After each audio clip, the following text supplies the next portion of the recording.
Pernah nggak bro, lo kepikiran gini? Gue udah berusaha jadi lebih baik dalam hidup ini, tapi dalam proses ngejalaninnya, kok gue ngerasa kehilangan banyak teman ya? Gue jadi nggak bisa bebas nongkrong kayak dulu, karena lebih fokus ke diri sendiri. Gue jadi jauh sama beberapa teman gue, karena sekarang aktivitas gue sama mereka udah beda. Jangan khawatir bro, itu memang proses yang harus lo lewati saat mau jadi cowok yang lebih baik. Saat mengejar mimpi, lo akan kehilangan banyak hal dalam hidup lo, yang bikin lo bertanya-tanya, bener gak sih yang gue lakuin? Nah, biar lo gak takut berlebihan, terus menyerah, dan gak terus-terusan merasa kesepian dan sendiri, gue akan share 6 fakta ini yang garis besarnya diambil dari konsep Dokudo dari salah satu samurai paling legendaris, Miyamoto Musashi. Pertama, terima fakta kalau lo bukan budak kenikmatan. Ketika lo memutuskan untuk jadi lebih baik, hal pertama yang lo lakuin adalah ninggalin kenikmatan-kenikmatan kosong, yang cuma sekedar enak tapi gak ada manfaatnya. Hal-hal yang hubungannya sama kecanduan, pemborosan, kesenangan sesaat, bakal lo tinggalin. Celakanya, kebanyakan orang itu adalah budak kenikmatan sesaat bro. Saat lo memutuskan untuk ninggalin hal itu, lo juga akan kehilangan orang-orang tadi. Misal, lo nggak akan lagi sering mabar game berjam-jam sambil nongkrong, karena lebih milih buat olahraga dan belajar. Orang yang suka mabar sambil buang-buang waktu, lebih banyak bro daripada orang yang mau olahraga dan belajar. Nggak perlu takut bro, kehilangan lo di jalan perjuangan pasti akan diganti oleh sesuatu yang lebih baik. Kedua, lo bukan budak perasaan. Rasa sendiri, terasing, kehilangan itu berat banget bro. Tapi di satu sisi, lo juga wajib sadar, itu cuma perasaan. Kontrol perasaan lo bro. Lo adalah pria kuat yang jadi master atas perasaan lo. Gak kayak kebanyakan pria yang emosional, yang hidupnya dikontrol sama perasaan. Kalau lagi ngerasa mau dilakuin, kalau lagi ngerasa males ditinggalin. Makanya, cuma sedikit orang yang sukses. Karena cuma sedikit yang bisa mengendalikan perasaan. Dan gue yakin, lo adalah satu dari pria yang sedikit itu bro. Ketiga, lo bukan budak penyesalan di masa lalu. Banyak cowok yang gak bisa berjuang, gak bisa jadi lebih baik, karena mereka dihantui sama penyesalan gelap di masa lalu. Gak bisa maju, karena dihantui sama kehilangan, kegagalan, dan trauma. Makanya, seumur hidup, cuma gitu-gitu aja bro. Masa lalu itu memang berat, membayang-bayangi hidup.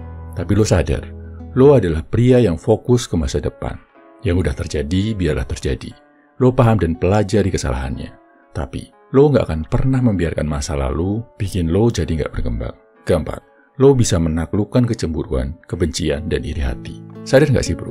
Banyak orang bareng-bareng, berteman, berkelompok, itu dasarnya bukan kebaikan, tapi kebencian dan kecemburuan.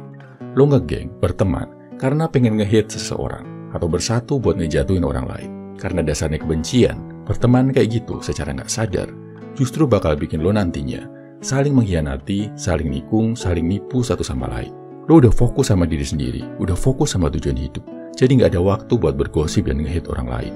Wajar kalau lo nggak nyambung lagi sama banyak orang.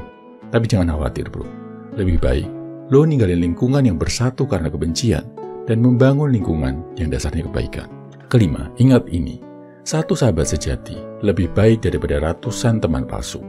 Jalan perjuangan lo memang sepi, gak seramai jalan senang-senang atau jalan kenikmatan.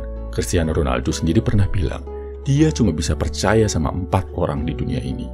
Begitu juga dengan para tokoh besar, atlet, dan pemimpin dunia. Sahabat mereka gak banyak, tapi benar-benar terseleksi bro. Jangan takut, sepanjang lo konsisten di jalan perjuangan, lo pasti bakal ketemu sahabat sejati yang sama-sama punya visi dan misi yang sejalan sama cita-cita mulia lo. Keenam, sadar, teman terbaik adalah diri sendiri. Lo gak akan ngerasa kesepian saat lo udah bisa berteman sama diri sendiri. Berteman dengan diri sendiri, itu artinya gak cuma mager di rumah, seharian rebahan, main HP sambil males-malesan bro. Enggak, itu namanya no lab, bukan berteman sama diri sendiri. Berteman sama diri sendiri, artinya, lo bisa paham, ngerti sama diri lo. Saat lo ngerasa down, lo bisa nyemangatin diri lo sendiri. Saat lagi sedih, lo tahu apa yang harus lo lakukan buat mengusir kesedihan. Saat lelah, lo paham gimana cara yang baik buat mengistirahatkan diri lo. Dan lo juga bisa nge-push, mendorong diri lo buat selalu disiplin dan konsisten. Cara berteman dengan diri sendiri gimana? Banyak-banyak introspeksi bro. Ngobrol sama diri sendiri. Pas lagi sendirian, jangan megang HP. Tapi tulis, tanya, ngobrol sama diri lo sendiri. Bisa lewat cara journaling, meditasi, self-reflection. Intinya, saat sendirian, jangan fokus ke hal lain, jangan fokus sama HP, tapi fokus ke diri lo. Kalau lo mau tahu cara lebih ampuh buat berteman sama diri sendiri, jadi sahabat terbaik buat diri lo sendiri, gue udah tulisin buku catatan perjuangan buat lo. Ini adalah buku yang bakal bikin lo jadi seorang tokoh utama dalam hidup ini, dan bakal bantu lo merasa punya saudara seperjuangan yang setia mendampingi perjalanan hidup lo. Lo bisa cek bukunya di kolom komentar, deskripsi, atau bio.